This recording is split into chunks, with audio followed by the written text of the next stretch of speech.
Hey everybody, welcome to Hope Arise. We're so excited you can be with us this past weekend. We had the privilege of hanging with our friend Danielle, and you guys get to hear some incredible inspiration from her and her story today. Yeah, it was a great interview. We had a lot of fun. Danielle has a powerful story, and we're just so grateful for her and for being able to talk to her. We got the whole family here, as you can see. So thank you to Nate and Addie, our special guest hosts, for this episode 2. So enjoy episode 2. Let us know if you have any questions or comments. You can always write us at hopearisepodcast@gmail.com. That's hopearisepodcast@gmail.com. Addie, do you have something to say? Have a great week, everyone. We love you. God bless. God bless. God bless. Bye. Hi, Danielle. Thanks for joining us. Hello. Hello. So I thought we'd start off by talking about how we know you and how we met you, which is obviously through Discover Church. We'll give Discover Church a little shout out. Please, if anyone is looking for a place to go on Sunday mornings for some fun, some energy, some kid entertainment, Some Sussex County some verbiage. Sussex County verbiage, yes.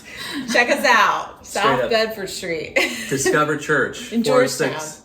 Because Danielle goes there. I do. That's right. And that's how we met. Yeah. Actually, we met when back when we were meeting Sussex Central High School, right? Before Yes. we got into Yeah. the We building. did, because I had to do a whole reminder of like how long I had actually been going there, and I realized I was like, who was pregnant? I was like, someone was pregnant. And I was like, all I remember is like when we were doing it, you guys the day I showed up were both on stage, and then I just remember looking and I was like, holy Canana, like I didn't think that like she was pregnant. She turned sideways and I was like, I hope she doesn't have this baby today. I'm not prepared. So fun. So tell everybody a little bit about yourself. Like, do you have kids, married? So I am married. I've been with my husband since 2011. Wow. We have 2 kids, Liam and Sadie. Liam is 10. Sadie is 7. Hopefully I get their ages right. I am a stay-at-home mom. I have been able to do that since I had Sadie. I left work and didn't go back. The intention was to go back, but plans changed. Yeah. So we ebbed and flowed with it. Stay-at-home mom, and I hear, as of today, I found out you're a chicken mama too. I Right? am a chicken mom. Yes. I am. And they all have names. Don't play. They all have names. All 6 of them. So fun. But Rue wasn't Rue. Rue was like Elsa. Okay. And, now he's a boy. So New name. Okay. That's funny. So there's one thing that we always joke about ever since we've hung out the first time, and that's the whole thing of it's fine. It's fine. Everything's fine. Everyone's fine. Nothing's you on know? fire. It's fine. Right. And even when things are on fire, it's fine. It's fine. We'll just get some water. Right. It's no big deal. That has just been a little cliche phrase that we've Yeah. always joked about, but it's kind of like your signature phrase. It is isn't absolutely Yep. my signature phrase. I'm making a shirt. I am going to make a shirt. Why didn't you bring the shirt today? I'm telling you, like I had the print ready to we've go. got video here. We could have come on Could now. have I advertised needed for like you. the biggest, boldest print though. Like it's fine. Yeah. Everything's fine. Yeah. I'm gonna World's lose on it the day fire. you walk into church with that. I'm doing it. It's that's happening. that's And then I that. make sure it's like neon, so like it can't be missed. Exactly. That is so funny. Yeah. So what we thought we'd actually dive into today is what happens when it's not fine. You know, when we say it's fine, but the truth is we go through seasons and times in our lives when it is not fine. Nothing is going as we plan. The unexpected happens, and some of those things happened in your journey along the way. So we were going to let you take some time, tell us about that, and Okay. So this happened in 2016. It was Thanksgiving. I remember that day was just kind of weird. Like I kept feeling like I was almost drooling, but I wasn't. And every time I would like wipe my face, I'm like, what is wrong? But I never came to the understanding that like the left side of my face was numb. And that's why I felt like I was drooling, because the sensation was different from the right to the left. I went Black Friday shopping. It's a tradition I've always done. And probably like 3 or 4 in the morning, I came to the understanding, I was like, my face feels different from one side to the other. My best friend at the time was like, why are we shopping? I was like, I have no idea. Like, I went home, I went to bed. I've worked in healthcare. That's what I've done since I was in high school. I went to Sussex Tech, and so we started in Health Pro. So having been in health professions most of my adult life, like I just assumed that it was something simple, no big deal. Went home, went to bed. My husband was furious when he found out that like I came home with it. We went to the ER the next day. Things got quite serious quickly. They did an MRI because at the time they kind of thought that maybe it was just like a cold. They thought there was some pressure on the sinus nerves, and that's why I was having this numbness. Come to find out that was not the case. The MRI showed that I had a very large acoustic neuroma, is what it's called. Schwann cell neuroma or an acoustic neuroma. It's basically a tumor that deals with the auditory area, so your hearing area. So a lot of people that are diagnosed with it, one, are not 28.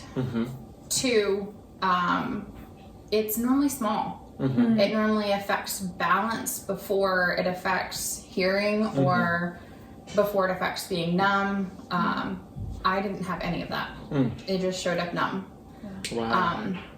And so they basically were like, okay, we can't deal with that. We're in Sussex County. Like, you have to leave. Which I was really, really blessed. I had God aligned things in such a good way that the doctor that was on that day was someone I knew, and he said, like, you need to go to Philly. There's a guy who specializes in it. Like, this is where you need to go.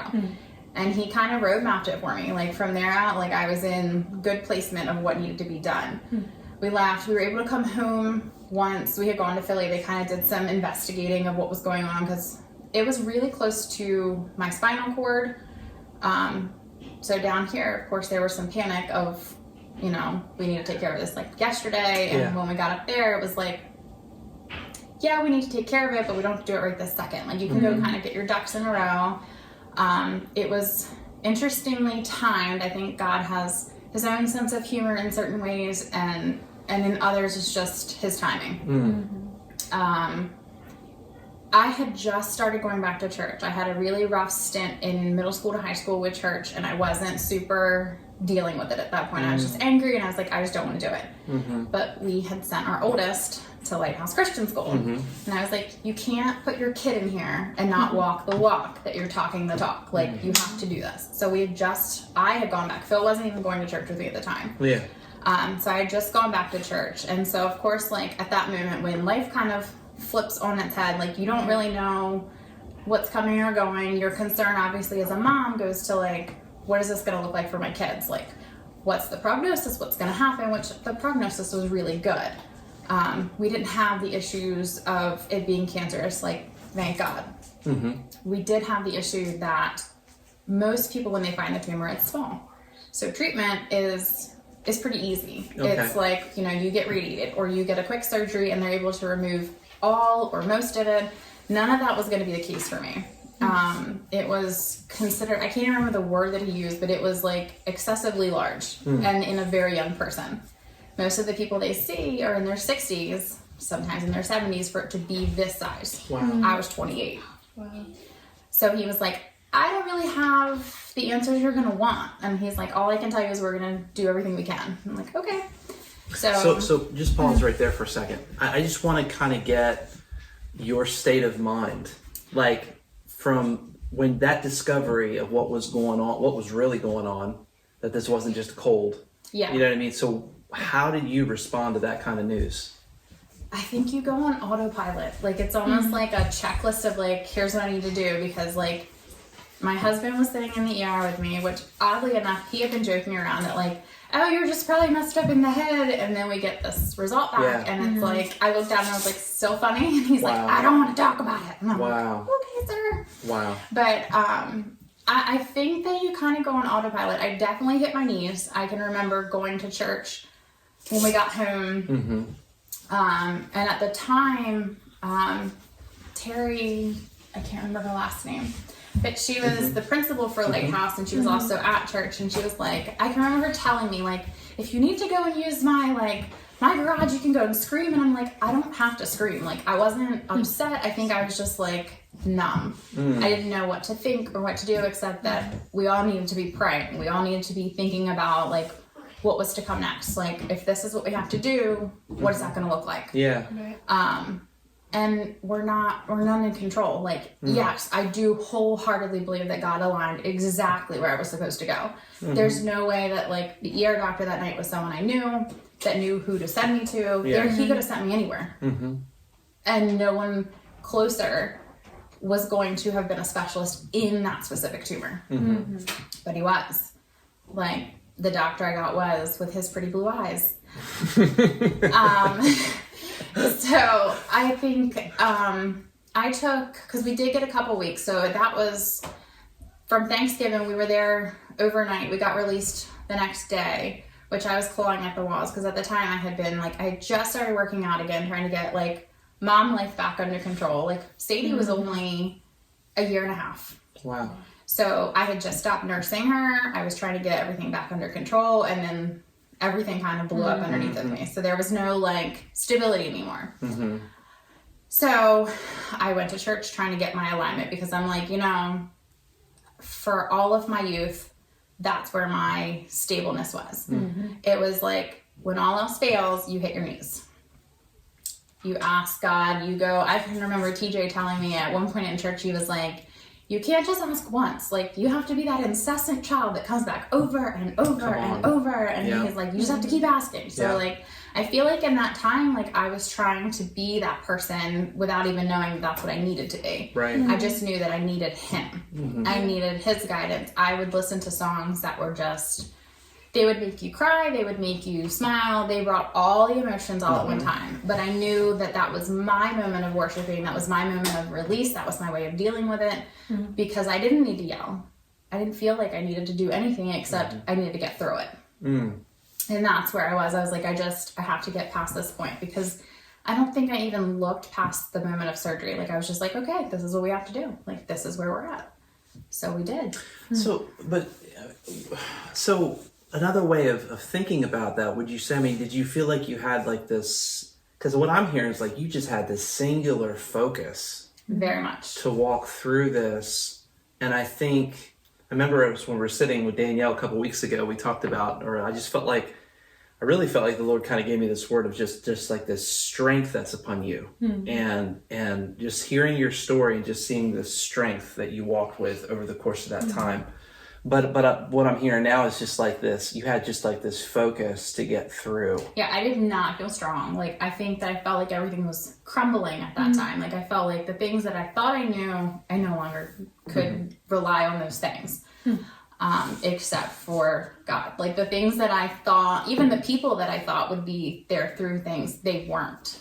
The things that I expected to happen, because I don't really know that you can say you have a set expectation on when you're sick of what should happen, but I think that as humans, we have this innate thought that people are going to be something, and we have expectations that I think are really unfair to put on people, but that you do. Right. And then they fail you, and that's when you get hurt. And that's why even in the church, like, we fail people. But that's why your reliance has to be on God. And that was a huge lesson for me, is that like, you can't rely on humans because we fail. That's why we go to church. It's a place for the sick. Sure. So that was a big deal. I mean, that was a huge, that did not happen in a day. That didn't happen in a week. That didn't happen in months. That took me years to get through. Yeah. Because the people that I really expected to be there, some of them absolutely were. I mean, they really were. And then some of the ones that I just would have never even thought twice were not. Wow. So that was a big deal. At the time, I was going to church somewhere that I don't know that I felt super plugged in. I was there. I certainly felt like my relationship with God was mending, because I was very angry prior to, but post-surgery, like, that was the only thing I was wanting to do. I was like, get back to church. That was like my goal. So here I am with my walker, because I didn't have hearing when I got out of surgery. So there I am, like, walkering it in. I was like, hello, I'm here, guys. I'm back. I was like, it's fine. It's all fine. It's fine. It's a t-shirt, though. Everything's good. But I remember waking up, though, from surgery, and, like, they had pretty much told me before we went into surgery that the likelihood of losing the hearing in that side was, like, an 80% rate. But I just kept begging. I was like, I'm gonna wake up and it's gonna be there. And then like, it wasn't. I woke up and of course, like, I don't know what I expected in my head, what I was gonna look like from brain surgery. But I had like a huge wrap around my whole head. So like even waking up, I couldn't tell if I could hear or not because the wrap went around my whole head. Wow. So it took a whole day before they would take anything off for me to even assess if I could hear, because that muffled noise, you can't you just can't determine what's happening. Yeah. And I remember being really disappointed because I was like, before we went to surgery, I had both kids talk to me in that ear. I'm gonna cry. I had both kids talk to me in that ear because I was like, this is the last time I'm going to hear from them. Yeah.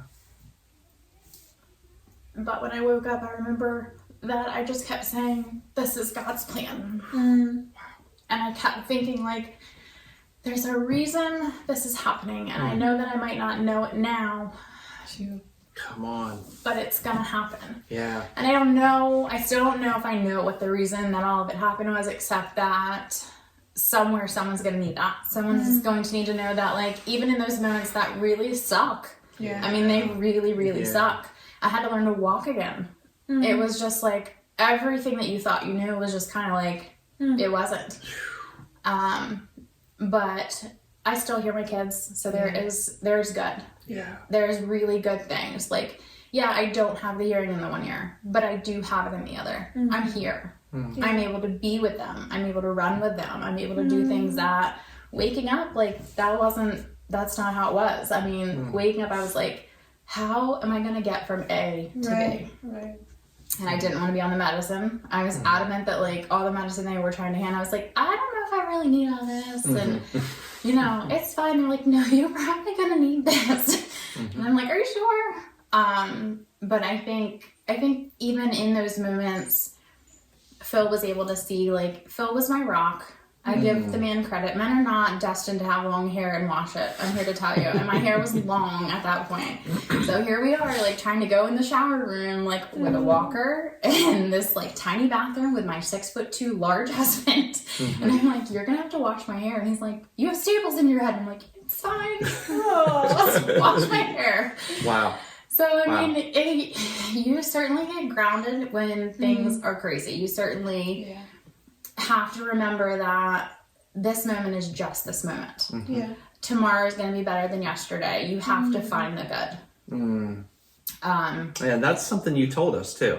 There's something that you shared with us repeatedly when we had coffee that day was, you know, you find the good. And I think there's a perspective there of gratitude and thankfulness, because as you're speaking, I'm just hearing this gratitude, this thankfulness that you were never alone, and then you just said, you know, when you find the good, that there's always something that the Lord is going to use, or something that's going to come out of that situation that's meant for my good. Yes. That you're going to bring it all together somehow, God, you know. I think that I have a very strong personality. I've heard that since I was a little girl. I was very talkative as a little girl. I was very strong as a kid. Once I had my mind made up, like, it was gun-ho. Wow. And so I think for me in this journey, I think part of it was God teaching me patience, that none of this was on my schedule. None of this was penciled into my calendar. It wasn't highlighted. This is what was going to happen at this date, and we were going to do this recovery and this walk. Right. So I had to learn that, you know, there are speed bumps, there are hills, there are valleys. You have to be able to hit your knees when you need to, and you have to be thankful when things are good. It's not always going to be roses. And, you know, we were never promised that. If anything, we've been told over and over that it's not going to be roses, and we're going to have many trials, and that we're going to be tested many times, because when the devil sees that things are good and that you are praising and you are happy, there has to be a speed bump. There has to be an interception, because hopefully his interception will bring you back to where he wants you. That didn't work out for him, for me. If anything, I think I plugged in deeper. I left where I was and ended up at Discover, because that would have been, I guess, in 18, 19, 20, 21, 22, 23. I guess that would have been like 2 years post-surgery. I think I showed up at Discover. In the 2-year post-surgery, I ended up having to go the following year and have fluid drained off my brain because I had radiation after surgery. Yeah. And unfortunately for me, my specific tumor and the specific radiation aligned perfectly, which I think is the devil's plot, that it blocked off the receptors in my brain of absorbing the extra cerebrospinal fluid that you make every day. So the fluid just kept building to a point that I was in church and we were closing our eyes and bowing our heads, and I was like, oh wow, the world's still moving. Oh, wow. I was like, I'll just stand here for a minute, and then I went and had it looked at, and that's when they decided to go ahead and drain fluid, which at the time they thought I was going to have to have a permanent solution because they thought that, you know, with what I had going on, that just draining the fluid wasn't going to be a quick fix. It was going to be a quick fix of the interim, but we needed something long term, which would have been a shunt, which is a continual draining system. Okay. I was very not wanting that. Shunts fail, they get clogged. You have to go back and have more surgery. Like, the last thing I wanted was another surgery. I was not feeling it. And I kept saying, like, this is not what I want. And I kept saying, like, this is not what God wants. Like, I know this is not the plan. I know this can't be the plan. Like, we've already been through such a major loop. We've already been through radiation. Like, I was finally in a good place. And I'm like, there can't be. This cannot be the answer. And we had the fluid drained. Everything went fine. It was very painful. I don't suggest doing that. But when I went back, they did another scan 2 weeks after the fluid was drained to see what my levels were. And it was the same as when I had been in there. So when they had drained it. So nothing had gone back up. So he was like, literally, we were supposed to have surgery the next day. I had talked to Pastor Curtis, we had prayed, and he was like, you know, it's going to be fine, and everything's going to be good, and, you know, God's got this. And I'm like, okay. And then, like, I got the phone call, like, he looked at the scan, and he's like, we're going to postpone surgery until we see if anything changes. And nothing changed. Nothing changed. So that is not for me, that is for God, because I remember just begging. I'm like, and that's when TJ had told me, he's like, you can't just ask once, you have to be a toddler. And I'm like, okay. So, like, I mean, I had repetitiously asked. I'm like, you know, I just didn't want that shunt. Like, I just felt like all the information I could find and look on, and I'm like, nothing about this seems great. If I had to do it, I was going to do it. It was going to be fine. We were going to be fine. But if I didn't have to, like, I really didn't want to go through that. You know, we're always on the brink right now that anything could change. So we live on what I call, like, the merry-go-round that just keeps going.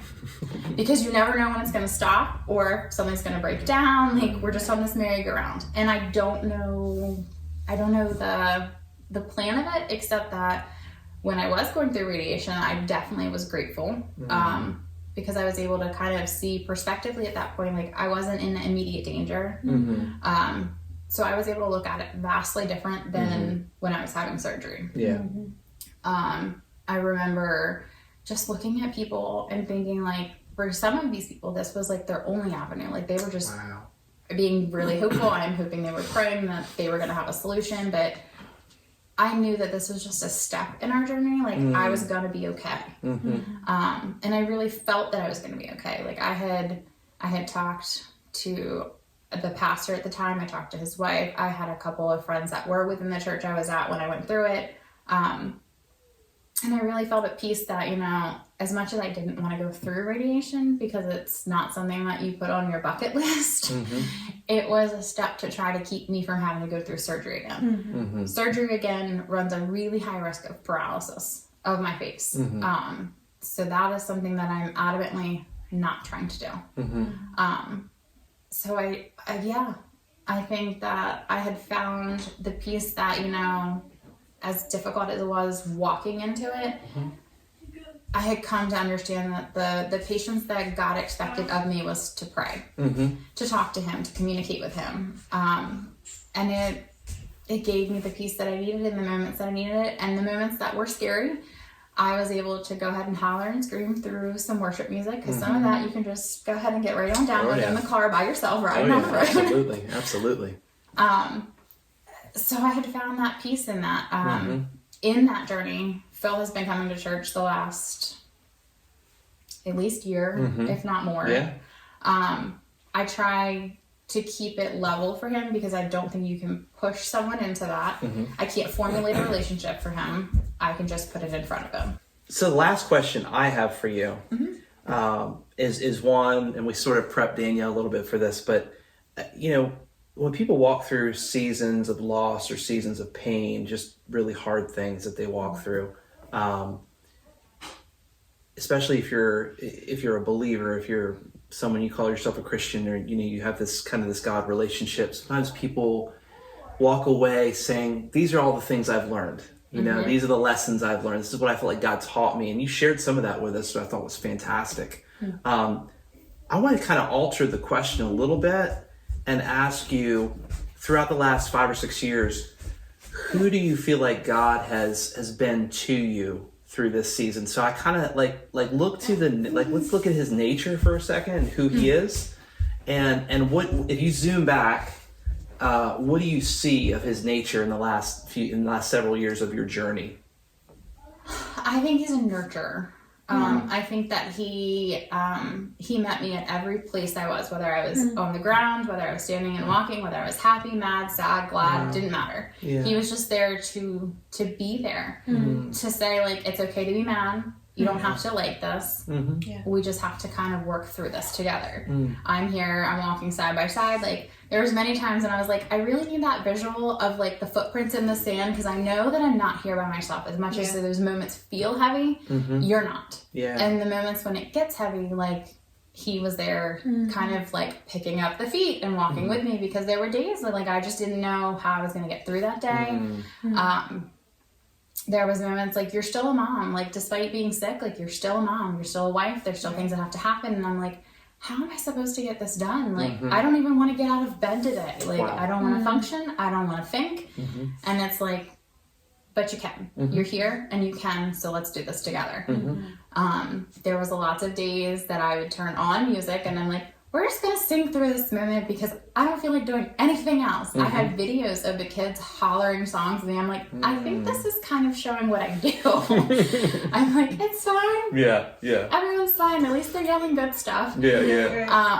So I think he's a nurturer. I think that, we all know that he's a loving God, but I think he's a nurturing God.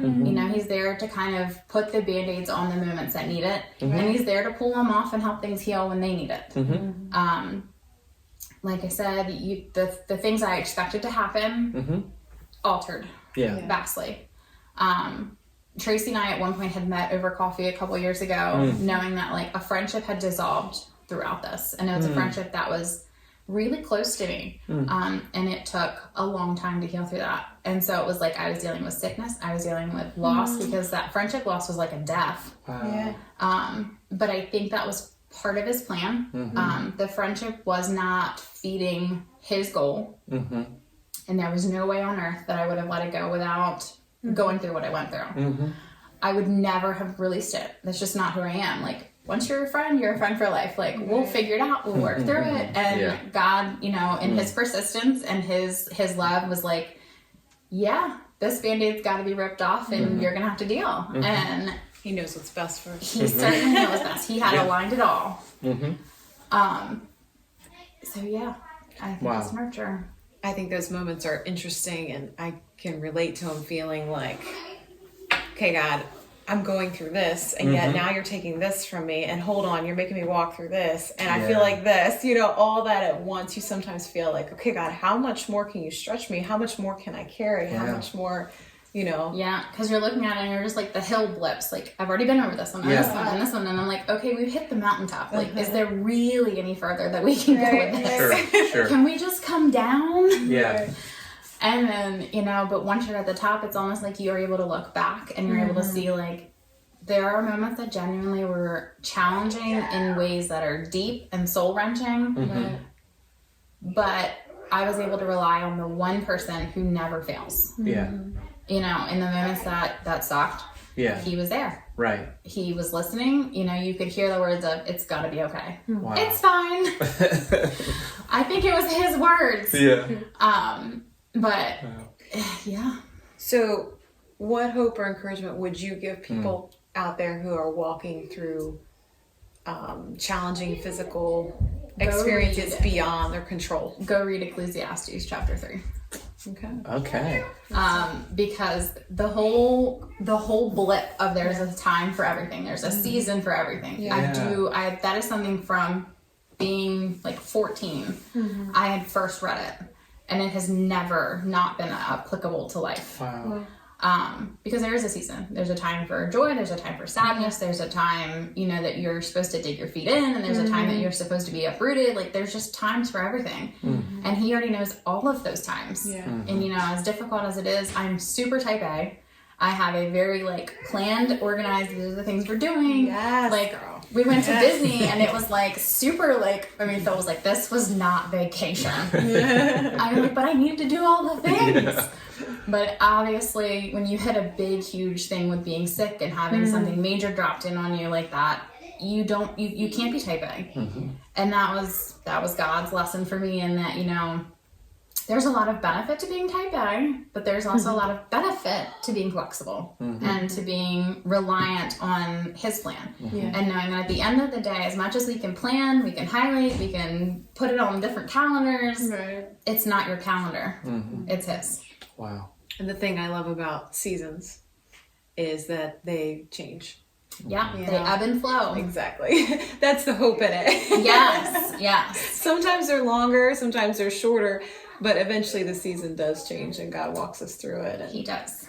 And he's there loving you through it as long as you're willing to be open to his love. I mean, he's never not there, but he's not going to bust the door down to give you the love. Yeah. You have to open it. Well, Danielle, we are really so thankful. We're just so appreciative that you would sit down with us.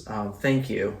Thank you for taking time. I know we got to do this a couple weeks ago, but on the ride to Amity, we were saying, or Tracey said, I wonder, it was before that, I wonder if Danielle would be on the podcast with us and would talk to us. I said, I don't know, we just have to ask her to kind of feel it out. And before we knew it, the tables were turned, and she was ministering to us and encouraging us, and I'm like, oh, good. Jesus, thank you, this is so good. So Sweet times. we really appreciate you taking time. You have a powerful story. To see all that God has done through you and what he's taught you, who he's shown himself to be to you, as a nurturer, as a comforter. I just hope that whether you're listening to this or watching this, that you can be encouraged that what you're walking through is a season. It's a season. And I love how I recently heard someone say, after the death of their parent or their father, that they took all of that pain, they took all of those questions, they took every single thing, and it's almost like they put it in kind of like a cup and put it into the fire and offered it up to the Lord. You know what I mean? As like an offering, because the pain, a lot of the pain and the suffering we walk through, we won't have to do that one day. That'll be gone, right? On the other side, you know what I mean? When we're with him, we won't have that opportunity to offer it up to Jesus. And so I love seeing that and hearing that from your story. I thought about when you were talking about your hearing and stuff like that. I thought my mind just paused for a second, and I thought that's something that she may lose temporarily, but that's not something when you think about the eternal picture. Isn't it cool to think that one day everything will be restored? Wow. Yes. Come on. Yeah. So good. That is. It really is. So we would love a second to pray for you. Yeah. If we can do that, and pray for everybody who's listening. If you're walking through loss, if you're walking through pain, if you're walking through just a really hard season, be encouraged by Danielle's story that there's always hope, because there's always his presence with you to walk with you through it. I mean, you've heard that today. You've heard that through her story. So, Father, we just want to thank you, and we want to bless our sister. We want to bless Danielle's life right now, and thank you for her family. We thank you for her husband, her kiddos. Thank you, God, for this entire family that you're establishing, that you have established, and that you've been so faithful to. And God, we just want to pray that you continue to bless them richly, bless them really good. And I pray that, Father, that even through this opportunity, that Danielle's story will go forward and will change lives and will be an impact on those whose hearts are hurting and fearful and just questioning the next step. I pray that her example and just her confidence and her strength would literally be given to those who are listening, who are watching, and we're just grateful. We're grateful for stories like this that always have the promise of restoration at the end of it. We know that you're a restorer, that you are a redeemer, and God, that you're going to always work through your children for the good. Mm-hmm. There's always good to find, and so we choose that this day, and we thank you again for this conversation. We pray this all in the name of Jesus. Amen.